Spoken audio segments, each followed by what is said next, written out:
Today, I have the pleasure to interview Maria Quintana. Maria is a U.S. and Latin American historian who specializes in race and empire, civil rights and labor history, immigration history, and social movements. She is an assistant professor in the history department at Sacramento State University and has written the book Contracting Freedom, Race, Empire, and U.S. Importation Programs from 1942 to 1964. Her research has received numerous awards, including the Charlotte W. Newcombe Fellowship from the Institute for Citizens and Scholars. So thank you for taking the time to speak with me today, Maria. Would you like to introduce yourself further and expand on your work or any other items you're a part of? No, I think that's great. I'm currently teaching at Sacramento State University, and I just wanted to say thank you so much for interviewing me at Nonviolence International. It's such a pleasure to be here with you today, and I'm really impressed at how Nonviolence International is collecting wisdom from around the world and making it available to people, including with regards to threats to democracy and dictators, etc. It's such a powerful reminder of how powerful people are, how courageous people are, and how important nonviolence is. So I'm happy to be here today. Great, thank you so much. Just kind of as a starting question, since a lot of your work has focused on the historical relationship between labor history, civil rights, and even going into a little bit of nonviolence advocacy in there, I was wondering if you wanted to talk about that and kind of give some background on it. Racism and white supremacy are powerful tools that have historically been used to create hierarchies of labor that have resulted in disparate wage scales, indeterminate access to jobs, making people of color vulnerable to labor exploitation and discrimination. So labor history and civil rights history are always intertwined, right? As struggles for economic justice have been intimately tied to struggles for racial justice. This is why so many scholars are so focused on racial capitalism, or the idea of racial capitalism today, as it describes the process of extracting social and economic value from a person based on their racial identity, and really bringing attention to the issue of race and how it structures labor. So throughout US history, we can see that Black, Asian American, Latinx, and Native Americans have been limited to unskilled work on farms, in lumber, in mining, in factories, or in domestic service, etc. And that they fought to organize communities of solidarity as they labored so as to fight for equitable wages, access to jobs, and economic justice. All of this was central to the civil rights movement itself. So throughout the 20th century, racial equality often meant job equality. So for example, when 250,000 people gathered on the National Mall in the March on Washington in 1963, tens of thousands of trade unionists gave numbers, funding, logistical assistance, and moral support to make that moment a success. And so you could see labor is already involved in this major civil rights effort. The initial organizers of the march were civil rights and labor legend A. Philip Randolph and his assistant Bayard Rustin. And Randolph was at the time the most important Black trade unionist in the United States. So Rustin would go on to work with the AFL-CIO for years to come. And the purpose of the March on Washington was captured in its slogan, jobs and freedom, right? Mm-hmm. So this demonstration was not simply about civil rights broadly construed or just about the abolition of segregation. It had an economic dimension, and the jobs they demanded rested on an understanding that all American workers needed equitable access to employment and that the government was responsible for ensuring access to jobs. But that isn't to say that trade unionists have always been inclusive and equitable, but that people of color have fought for their right to an equitable wage, against white supremacy and historic discrimination as part of the struggle for rights and respect as human beings throughout US history. And with regards to nonviolence, that other part of your question, withholding labor is one of the most obvious and potentially effective ways that unarmed people can resist. Thus, labor strikes are, in effect, a form of nonviolent action, I think, and go far back in human history. But the philosophy of nonviolence, as developed by US civil rights leaders, Dr. Martin Luther King Jr. and Reverend James Lawson, as influenced by Gandhi, was importantly cultivated during the labor and civil rights movements of the 20th century United States. And so that is a unique history and one that continues to inform our understanding of nonviolence today. And it is from their struggles that we can understand how nonviolence can be an effective tool for liberation. So with regards to, I think that was the third part of your question, how can nonviolence be used as a tool for liberation? In particular, with regards to challenging state power, nonviolence can encourage the active participation of large numbers of people within society. And the more people involved, the more costly it becomes for state opponents to sort of maintain the status quo, right? I remember watching this Erica Chenoweth talk or looking at her research, and she's shown that it only takes 3.5% of the population for a protest to be successful, for a nonviolent protest to be successful. So this can result in governments meeting some of the demands of the resistance movement or even overthrowing authoritarian government leaders. And we've seen multiple moments of success. For example, the United Farm Workers movement in the 1960s and 1970s, led by Cesar Chavez and Dolores Huerta, as they employed nonviolent strategies to unionize underpaid Mexican-American workers and bring attention to their struggles, especially to the immigrant struggle in the Southwest. Wonderful. Thank you, Maria. That is an excellent overview of, I feel like, your research, and also just a good ties talking about not only the ties between labor history and civil rights, but also talking about how workers have went about it non-violently in order to, subtract their labor. I was wondering, I mean, your book takes a period, during the mid 1900s.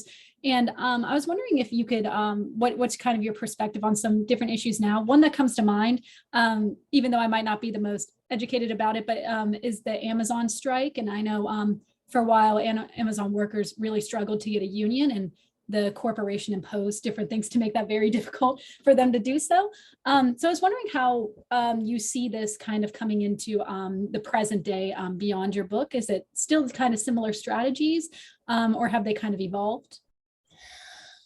Absolutely. I think what's really unique about the Amazon strikes and so exciting is that they were multiracial, that you have people from different groups coming together, and some of them don't even have the same political beliefs. Some of them were very conservative, some were very liberal, but they all came together around a central idea, is that they are all facing economic inequality. And they use the tradition of nonviolence to organize collectively into a union, which is a historic union, because, I mean, formerly workers have been struggling, especially working for Amazon, experiencing, again, disparate wage scales, discrimination, working long hours, they're underpaid. And so they brought attention to something that a lot of people haven't been maybe paying enough attention to. And I think what really speaks to that is the fact that we saw, I mean, I don't know if you saw the recent image, but Dolores Huerta actually met with Mr. Smalls, the leader of one of the leaders, I should say, of the union effort. And I think that speaks to how this is really part of a longer history of nonviolent organizing.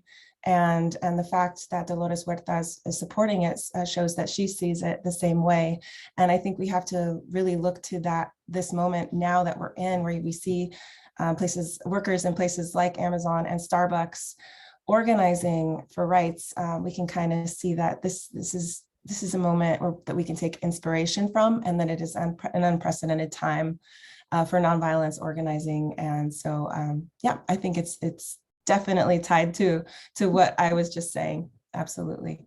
Wonderful. And I think it's inspiring that, even that this big move has happened with Amazon, and that, now it's kind of starting to happen with corporations around. So that people, like you said, from all different backgrounds, all different beliefs, are coming together through this. So I think that's very. That's the thing too, is there's so many people who are coming out with college degrees. They're being trained at universities, and they're entering the workforce and finding that wages aren't sustainable, and that the jobs aren't there, right? That the only jobs that are there are for these major corporations that aren't unionized. And so, so there's definitely a building awareness, a politicization happening, and it's just great to see. Great. So and kind of going off of that, what is your perspective on labor unions as a whole? I know you've mentioned that, they've served to, defend the rights of workers and to advocate for them, but they've also have had plenty of issues where they've had own abuses of power within their own management, discrimination practices of their own. So do you think that's kind of improved over time, just as regulation on unions have increased, and that with this rise of unions, hopefully we won't see as many bad parts, but just kind of the good parts it brings in defending workers? That's a really great question. And it's complicated, right? Because there are different political issues that workers are facing. And, I think that dissension is always going to happen, that there will always be moments of rupture in any organizing, any moment of organizing, especially with union organizing, you're going to see that, at least we've seen that historically. And in particular, in my book, Contracting Freedom, I talk quite a lot about how union organizers in California in the 1940s and 1950s, originally attempted to organize with guest workers and with braceros, with Mexican contract workers, essentially, and also with undocumented workers. So you see this sort of cross or transnational joining together, so this moment of solidarity. And then what ends up happening is really interesting in that the workers actually, the union itself starts to exclude those workers, starts to exclude undocumented workers from Mexico and braceros. And the reason why they do that is because the growers, the employers themselves, are employing undocumented workers and braceros as strike breakers, effectively dissolving any unionization efforts. And so union leaders become increasingly frustrated. I speak specifically to Ernesto Galarza in the fields of California and the National Farm Labor Union to show how problematic it became for them not to include undocumented workers, but how at the same time, growers are using this very effective divide and conquer strategy to basically dissolve and disrupt the labor movement. And so what I attempt to do is show that this demonstrates the problem of civil rights itself, right? That civil rights tend to be nationally focused. We tend to think of rights, we think of our belonging within the nation and its limitations within this idea of citizenship. So we have to really rethink national borders themselves and national belonging in order to do this sort of inclusive work when it comes to union organizing. And so what I'm arguing for, especially in the future, is just, in terms of being liberatory, how can we be more liberatory? Well, we can start to imagine ways of organizing that are transnational, that are not just stuck on rights within the nation itself, right, within the United States, but also looking to workers who are coming in from, who are maybe aren't part of the United States, but who definitely should be included in the union effort, unionization efforts. And so, those divides have always been there, I think, in part because of the history of populism in this country, and especially the whistleblowing that politicians have used to scapegoat immigrants as being part of the problem, right? Taking our jobs. And so that automatically places, this idea that workers who come in from the outside are, suspect. They're potentially going to drive down our wages. They're going to take our jobs. And so they often don't get included when they are, working in the same place together with citizen workers. And so I write about that to bring attention to that issue in particular, because even as we know now, even Cesar Chavez of the United Farm Worker Movement actually excluded undocumented workers from the movement. And in part, he argued that unionization couldn't be successful unless they did. But I think that right now we have to really think through those issues, especially as guest workers are being used even today in unprecedented numbers in the workplace. To really rethink how we think about rights in this country, especially when it comes to labor rights. Mm-hmm. Yeah, and going off this kind of guest worker labor programs and the current racism we see around it that's used to, prevent these guest workers from getting the representation in their jobs and to receive things like equal pay, equal treatment. I know you mentioned in your book a little bit about the colonial roots of that, even being as kind of a foundational place. I was wondering if you would want to dive a little bit more into that. Absolutely. So the title of my book is Contracting Freedom, Race, Empire, and U.S. Guest Worker Programs. And there's a reason why the empire is there, right? Why am I talking about empire? It's going to be released on May 10th, just to let you know. So I'm just thrilled right now to share the book and to talk more about it. But what the book does is it examines the formation of the Bracero program, or the Mexican Labor Importation Program of 1942 to 1964, alongside Japanese American internment during World War II, or incarceration, I should say, as well as the Afro-Caribbean British West Indies labor programs with Jamaica, Barbados, and the Bahamas, and the Puerto Rican labor program, to show the congruencies between these labor programs, bringing note to the fact that they were all originally framed by a language of freedom and social welfare, which erased the history of colonialism that structured the contract itself. So in the first chapter of the book, I focus on the history of the labor contract to trace its origins to African slavery under European colonialism. I show in the book how the labor contract itself emerged during efforts to abolish slavery as a means to create a quote unquote free or voluntary supply of wage labor that would be relieved from the harsh realities of enslaved labor.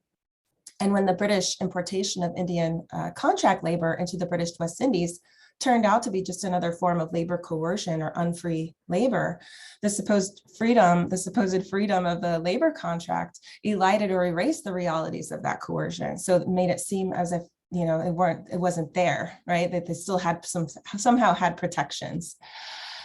I also show how the freedom of the contract has likewise been used since the 1940s in the United States with these labor programs that I'm talking about to obscure the coercion of imported contract labor in the United States even today. And that is why the book is called Contracting Freedom. But then I shift gears to address how during World War II, in the early 1940s, labor activists and civil rights advocates argued that a US-Mexico contract program could potentially provide rights and freedoms to workers. So in essence, they're essentially employing some of the same arguments that colonial officials who were abolitionists argued for when they argued for an Indian contract labor program in the British West Indies, right? Similar anyway, overlapping, so to speak. They highlighted the liberatory potential of the labor contract to undo the inequalities that characterized Mexican migrant labor in the Southwest in the first half of the 20th century. So these programs were really, they emerged out of the New Deal as quote unquote programs of resettlement. Mm-hmm. And this happened across the board with all of the labor programs. And then once the labor programs began, these labor advocates realized that the programs were fundamentally exploitative and fought for contract workers' rights in an attempt to prevent the contract from being a productive tool for growers and their associations to exploit migrant labor.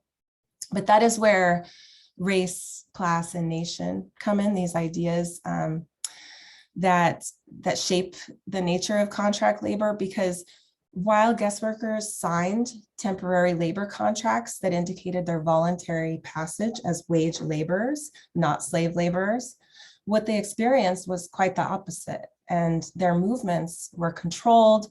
They had no choice in the type of labor that they performed. They often did not have many job opportunities where they came from due to a history of imperial interventions in their sending countries. I mean, at the time, the British West Indies were still colonies of England, right? So, there's definitely a questionable feature of this idea of the contract as being a choice, right? Mm-hmm. So where they, there's also this idea that somehow that if there's a contract there, that there will be protections. But my question is just how much choice was there for the workers and how much protection was there that they actually have? And so the language of freedom or freedom of contract that has structured the contract since the period of European colonialism disguised the processes by which the workers were racialized and excluded, even as it enabled the state coercion of their labor as sort of a cover, right? So they're deeply, they're not just a form of, some historians have called labor programs imported colonialism. What I'm trying to show is that it's not just that they're imported colonialism, it's that they are deeply tied to this history. They're rooted in this history of colonialism, and that we can't understand, them, or even, think about decolonization without drawing attention to those colonial roots.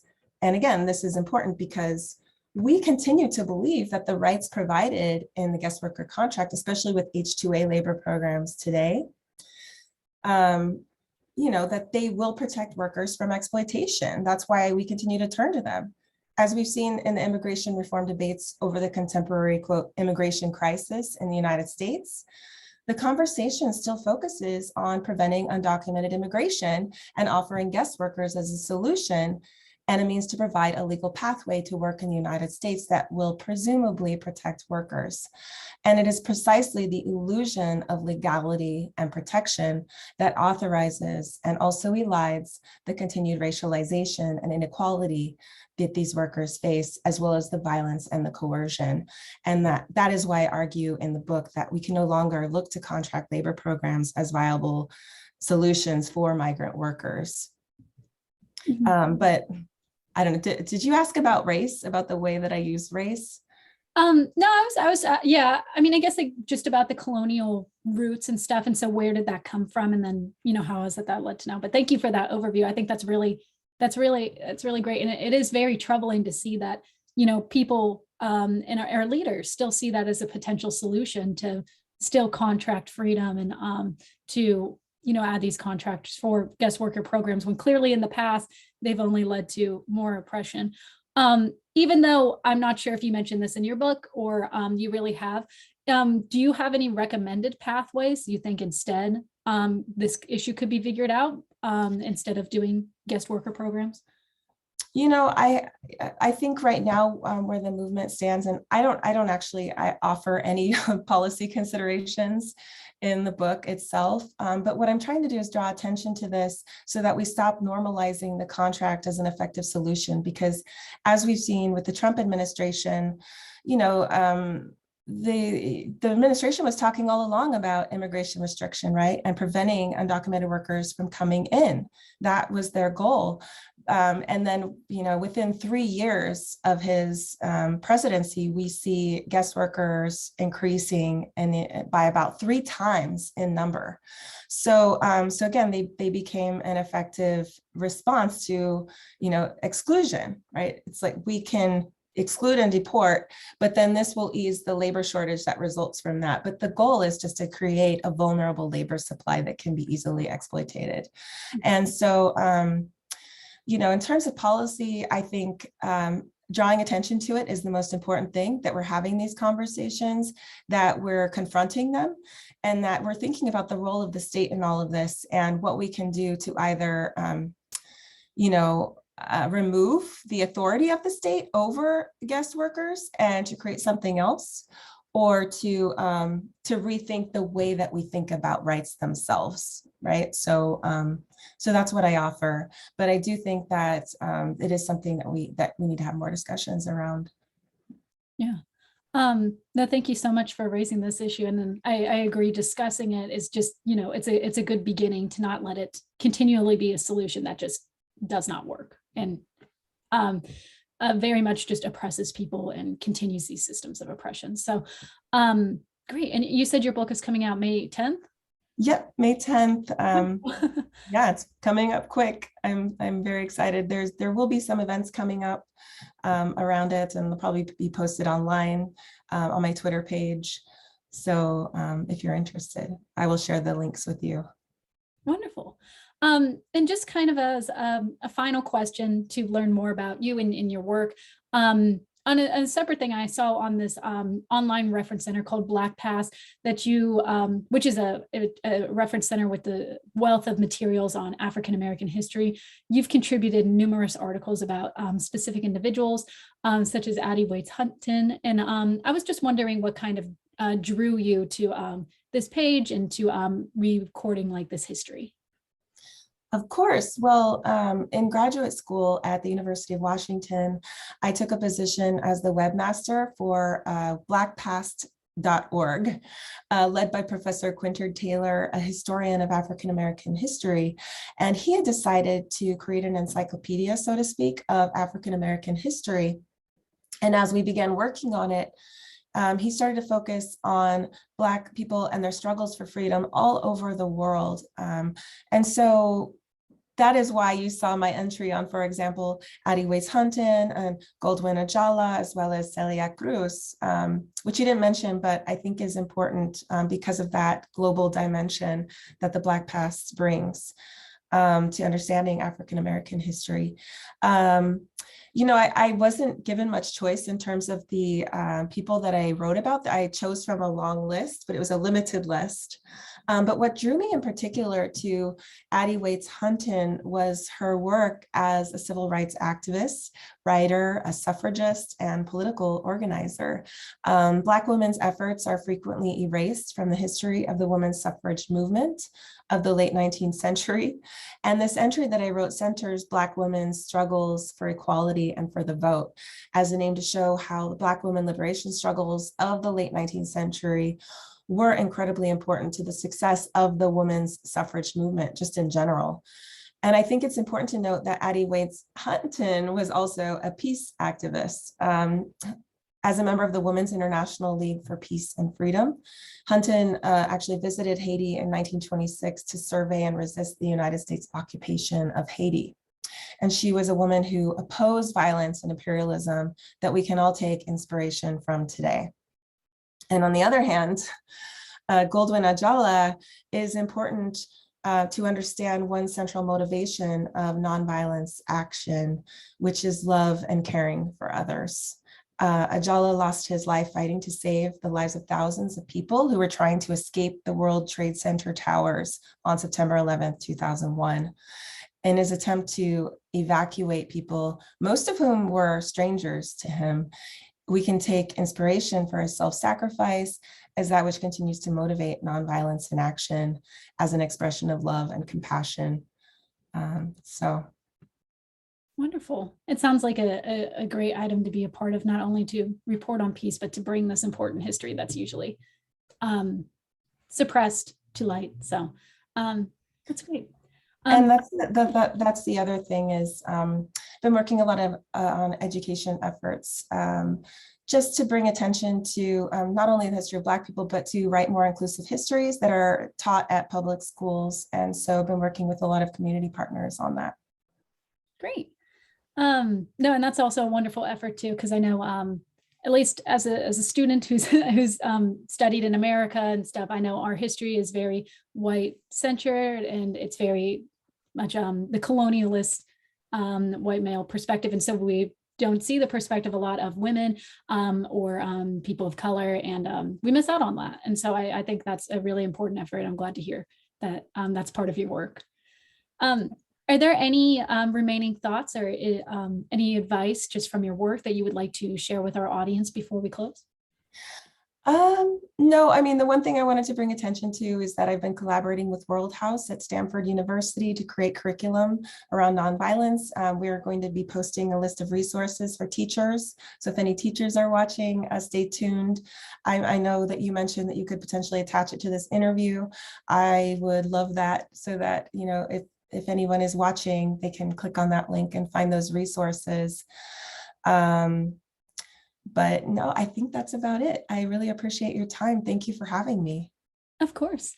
Thank you so much, Maria, for just taking the time to speak with me and just sharing all of your expertise and just this wealth of knowledge that you have. It's just really incredible. I'm excited for you and your book that's coming out later. I'll plan to get it, but I'm sure I will link everything down in the description for anybody else who's interested in the work that Maria does and her upcoming book.